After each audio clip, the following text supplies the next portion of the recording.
Hello and welcome to Precon Decon, the video series where I deconstruct the pre-constructed decks of Magic the Gathering's history. In this video we're going to keep looking at Magic 2012, we're going to move on and look at Mystical Might, which is a white and blue deck. Let's dive in, look at the deck list. So we've got 25 creatures, 5 instants, 4 enchantments, 2 artifacts and 24 land, and we've got a mana curve off to the side there, so let's start looking at this. So, this is kind of fun. This is not the main theme of the deck, this is just kind of a fun sub-theme, I suppose. So M12 actually had like quite a lot of little tribal sets. We'll see one in the last deck that we look at, or the next deck. You know what I mean. But yeah, there was a very minor illusion tribal sub theme in M12, which I don't think anyone was expecting.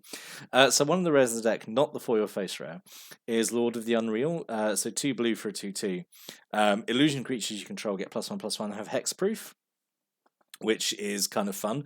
You've only got these 5 illusion creatures here, but yeah, I think that's a pretty fun lot. Like, I don't think anyone was expecting an illusion lord, but yeah. So then we have 3 phantasmal bears. So 1 blue mana for a 2/2, which is really really good, especially in blue. But whenever it becomes the target of a spell ability, you sacrifice it. The idea being, like, it's not real at all. It's not a real bear. But obviously with the Lord of Unreal, it's got hexproof, so then it can't be targeted. I mean, even if you target it, it goes away. But why would you target it with your own stuff? Yeah, so this is pretty fun, and honestly, I think a pretty good turn 1 play. Just immediately start swinging for 2 on turn 2, like in a deck that's blue white. No one expects that. And then you got 2 Phantasmal Dragons, which are 2 and 2 blue for a 5/5 flyer, and it's the same. Whenever it becomes target of spell ability, it gets sacrificed. So this is really fun. And actually, the Phantasmal Dragon with Lord of the Unreal would be a really big threat. Actually, like a 6/6 flying and hexproof. Yeah, that would be really hard to deal with. Especially quite cheap, because you could drop that turn 4. If things went out really well, you had Phantasmal Bear, second turn Lord of the Unreal, swing for 3 with Bear, turn 3 whatever, and then turn 4 Phantasmal Dragon. Then you got like a 6/6 flying hexproof on turn 4. Really, really strong. So it just makes Lord of the Unreal like a massive target, honestly. But yeah, this is really fun. I just like this kind of small illusion sub theme in the set, and yeah, just think it's pretty fun. But then moving on to the rest of the deck, it's kind of after that, it's just kind of blue white skies, honestly. So the foil face rare is Sphinx of Uthun, so 5 and 2 blue for a 5/6 flyer. When he enters the battlefield, does fact or fiction from from Invasion. So you reveal the top 5 cards of your library. An opponent separates them into 2 piles, and you choose one, you get it, and the rest go into your graveyard. So this is like a really fun, I really like fact or fiction effects, because it's a really good skill testing mini game, essentially, to just show it to an opponent and be like, right, those are my 5, what do you want me to not have? And then it's I know, it just creates this really fun mini game. Like, well, there's 2 really good cards. Do I put 1 good card each pile? So they won't get 1 good card, but they'll definitely get the other one. Or do I put the 2 good cards as 1 pile and the other 3 on their own? So they have to make the choice between 2 good cards and 3. It's just really fun. And it's really fun to see this effect just on a creature that comes in. And I think it's a really fun effect to include on a core set creature as well, to kind of, I don't know, again, it's aimed at sort of newer players, and to have this kind of effect is, I think it's again a fun sort of skill testing thing. It's something a bit different other than just playing creatures and swinging in combat. It's it's doing something a little bit different with this little pile mini game.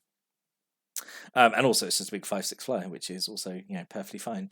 So yeah, I think it's a pretty fun rare, honestly. 2 Avon Fleetwings, 3 in a blue for a 2/2 flying with hexproof. So again, really hard to deal with. Not only does it have evasion, but also you can't target it. So pretty good, I think. And then 3 Skywinder Drakes, 2 in a blue for a 3/1 flyer. It's got high flying, so you can only block other creatures with flying, but it's fine. It's really aggressively costed, 3 power, and evasion for only 3 mana is pretty good. So yeah, honestly, you don't want to be blocking with this that much anyway, because they've got 1 toughness anyway. But yeah, so a good sort of selection of flying creatures here. And then we've got a single Serra Angel. You gotta have classic Serra Angel, 3 and 2 white for a 4/4 flying and vigilance. Not much to say about Serra Angel other than obviously she's incredibly classic.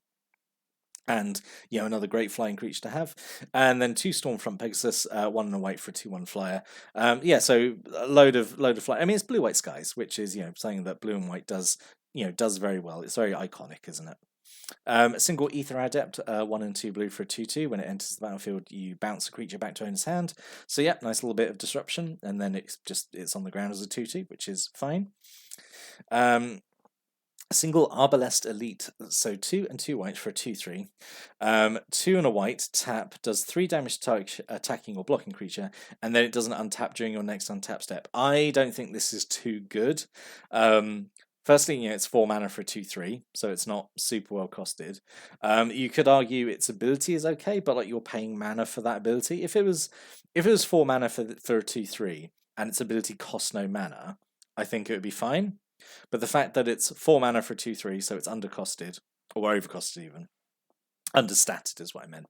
And then you have to pay 3 mana and tap for, 3 damage is obviously pretty chunky, that's, and it can do this thing where it could block one creature and then do its ability to shoot another creature. That's obviously, kind of okay. But then it's this thing if it doesn't untap during your next untap step, which is, it just seems like such an unnecessary downside. It's flavorful because, he's reloading his giant crossbow. But, I don't know. I don't think too much of Arbalest Elite. But I suppose it just serves as a good deterrent, just like, you're going to attack me, I've got 3 damage just sitting right here. Like, he doesn't even have to block. But, yeah, I don't know. 2 Benalish Veterans, 2 and a white for a 2/2. Whenever it attacks, it's +1/+1 till end of turn.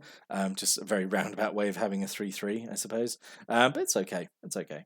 And then a single Siege Mastodon, 4 and a white for just a 3/5, just a big chunky vanilla, which is fine, I suppose.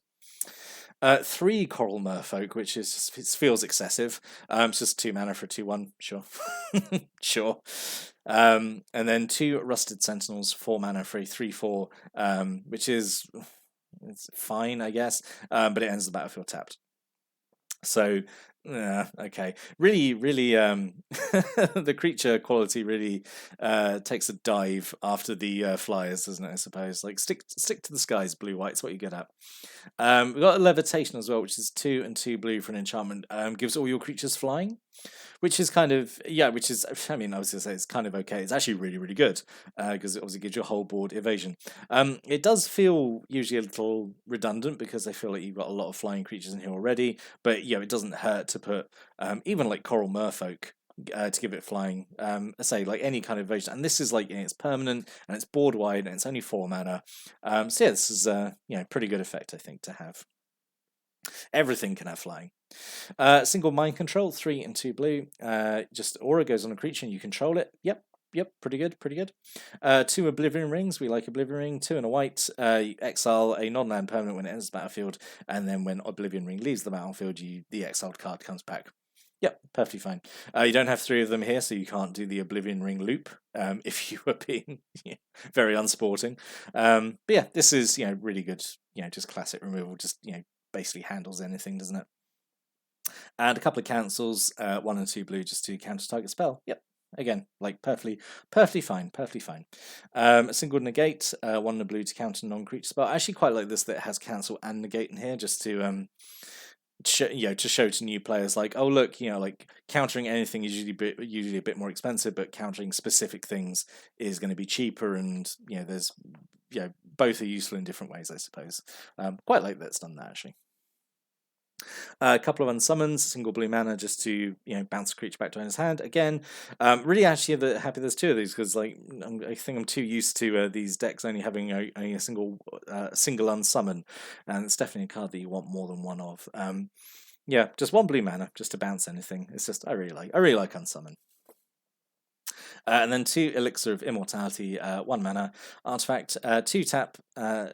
You gain 5 life, and then you shuffle Elixir of Immortality and your graveyard back into library, which is really, really like fun anti-mill card. Yeah, really fun. Actually, is this the first time it's been printed? I think so. But I think I played a game of this where I think we drafted a set of M12, and one of my friends I played like managed to open 2 of these, and I played I put together like a red blue burn deck, and or like I think there was some mill in there as well, but like they had 2 elixirs of mortality, so they could just play the long game, and I couldn't burn them out quick enough because they were able to just keep doing this. I really like elixir of immortality. Yeah, I think it's just a fun card. I'm very sorry for that rambling story about a draft experience. That went absolutely nowhere. And then 14 islands and 10 planes. Yeah. So what could have been? It's pretty standard. I think the only thing that really makes this deck stand out is the very small illusion sub theme, which is cool. Actually, would have been worth picking up this deck actually, because Lord of the Unreal I think was going for quite a lot of money back in the day, just because it was people saw it and just basically when a tribe gets a Lord, suddenly everyone goes a bit mad for it and just like, oh my god, I can do illusion tribal now. Especially when there was like pretty well costed aggressive illusions like the Phantasmal Bear and Phantasmal Dragon. So in that mind, I think the other rare should have been Phantasmal Image, or maybe this would have been too good. So Phantasmal Image is basically clone, but half the price, and it has the illusion ability where if it gets targeted, it gets sacrificed.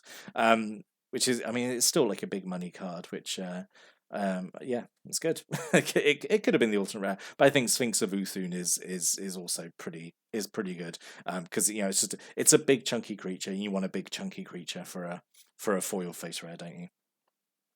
Turn to Frog, I thought could have been quite cute to have in here. 1 and a blue, target creature loses all abilities and becomes a 1/1 blue frog until end of turn. Yeah, it's just fun. I usually like effects like these kind of like polymorph effects.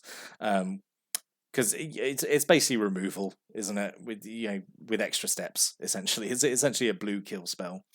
Gideon's Lawkeeper, I thought this could have been okay as well for just a bit of, again, more like tempo disruption. It's basically Master Decoy, 1 white mana, 1/1. You pay 1 white and tap to tap type creature. Again, could have just like locked down an opponent. Yeah.